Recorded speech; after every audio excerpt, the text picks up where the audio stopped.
The day I accepted my wife was emotionally cheating was the day everything in our marriage changed.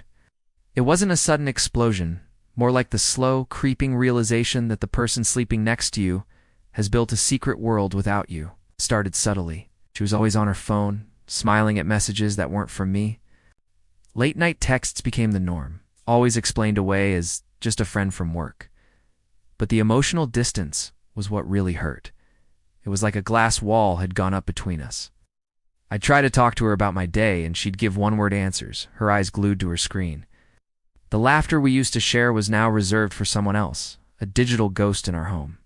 I remember one evening I planned a special dinner, her favorite meal, candles, the works. I was trying so hard to reconnect, to find that spark we'd lost. She barely noticed. Halfway through dinner, her phone buzzed. She picked it up, and her face lit up with a smile I hadn't seen directed at me in months. That was the moment. It wasn't about a physical act. It was about her heart, her attention, her emotional intimacy. It was all being given to someone else. I felt invisible. A piece of furniture in my own life. The loneliness was suffocating. I tried bringing it up, but I was always met with denial. "You're being paranoid," she'd say. "You don't trust me."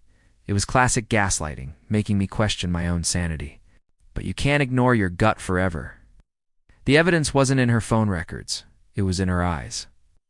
The lack of connection, the way she'd pull away from my touch, the secret smiles. I spent nights lying awake, my mind racing. Was I not enough? What did he have that I didn't? The self-doubt was crushing. It erodes your confidence, making you feel worthless. I realized I had two choices. Let this destroy me, or confront the truth, no matter how painful. The day I stopped making excuses for her and accepted the reality of her emotional affair was the day I started to take my power back. It was the hardest thing I've ever had to do. Acceptance wasn't about condoning her behavior. It was about acknowledging the truth so I could finally decide what to do next.